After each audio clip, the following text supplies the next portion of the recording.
Craig, we heard from Rick Tocchet. He mentioned 6 or 7 passengers on his team in game number 4. We heard from JT Miller, basically blamed himself for the Oilers' game-winning goal.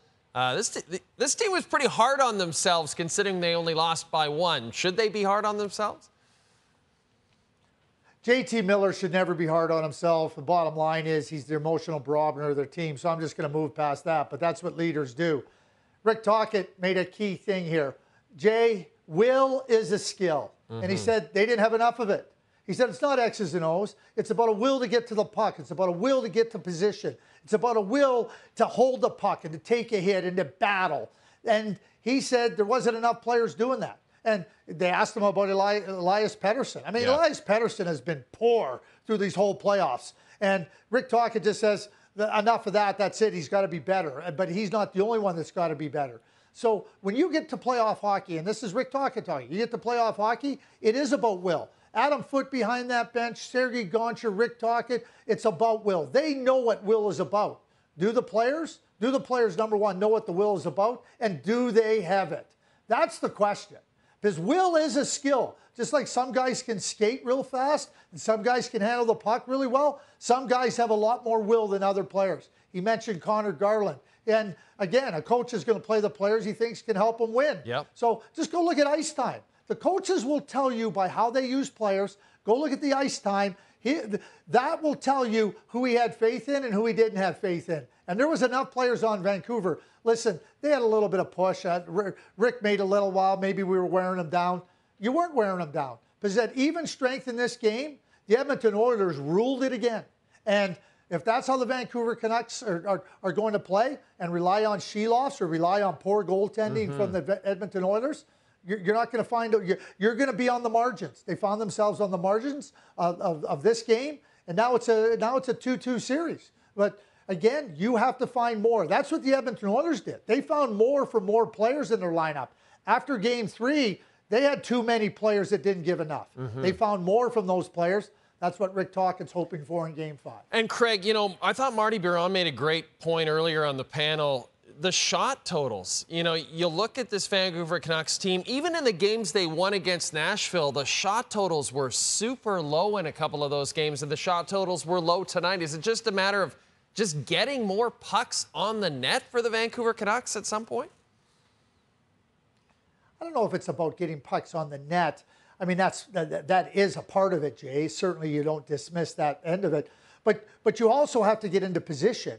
And you have to have, you know, it's not just one player getting a puck to the net. What's the next player doing? And what's the next player after that doing? I mean, it's got to be a cohesive effort. It's got to be a cohesive determination. How are you going to get to a loose puck? I mean, a lot of chances. I mean, it would be great if everybody could come up the ice and a pass to the right, a pass to the left, a shot from the middle of the ice. Wouldn't that be lovely? Wouldn't the game just be so artistic? That's not how the game is played. The game is played on recovering pucks, grinding, getting into position, finding a way to get a puck, finding a way to get a rebound. And the Vancouver Canucks are not doing enough of that. Yeah, it's very simple. And, you know, Chris Noblock also changed up his lines. But you heard Leon Draisaitl say it. You know, he thinks Noblock gets too much criticism for that, for maybe playing the star players too much. And you pointed out, right? It's really situational. The best players are going to get the most minutes, just as Garland got more minutes for the Canucks tonight, and just as Draisaitl and McDavid will get more minutes for the Oilers as well. Well, they're going to get more minutes because they're top players and they're capable. But when Chris Noblock has to use them more, it's also kind of a indictment against the other players. In Game 3, he had to play them more because he wasn't getting enough from the rest of the group. And certainly, you know, you're looking for that, and that'll increase ice times. But he puts Draisaitl back in the middle of the ice. I thought he made a great move putting Holloway up there. I mean, Holloway played with a lot of speed. He played with a lot of energy. He was in on the forecheck. He was hard to handle. And now you get a little bit more balance, and certainly Nugent Hopkins is smart enough and good enough to play with McDavid. So you're not, obviously, the 29, 97, 18 are a fantastic trio. Yeah. But you get a little bit more balance by putting 29 in the middle, getting really good play from Holloway, and Nugent Hopkins, can give a lot to McDavid, and certainly Hyman ends up with the second goal, which was really good. So Chris Knobloch's an excellent coach, and anybody wants to criticize him. I mean, there's going to be times when coaches get criticized, and that's just part and parcel of the job. But Chris Knobloch's an excellent coach. Craig, I just want to ask you about Calvin Pickard. I just love this story. He's been great all year, and if you haven't followed the Oilers, you might not know that, but he's been sensational all year. But when you think about the pressure he was under to come into this game and the way he performed, it was really a remarkable thing, wasn't it? Yeah, and impressive. Both those things, remarkable and impressive. And, you become a little bit older, and you certainly become a little bit more settled in knowing who you are and knowing what you are. And I think Calvin came into the situation, when Jack Campbell got sent down, and he settled in really nicely with the team.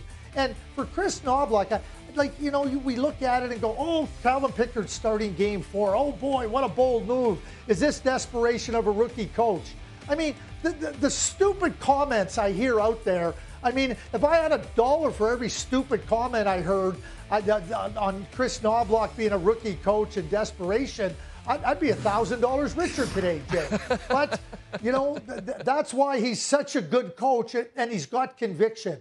But they also know what Calvin Pickard is. This isn't like Calvin Pickard got called up yesterday, throw you in there, let's see what you got. He's played, and he's been around the team, and they know what he can do, and he's done it. So there's a confidence that Calvin Pickard has in himself. There's also a confidence that the team has in him. So those things go together. He's an older player that's got maturity. And certainly when you think about stepping in and understanding the magnitude of the game, I think Calvin Pickard, like you said, was remarkable and certainly delivered in a real big way. And so the Oilers get the victory in game number 4, and now it's down to a best of 3.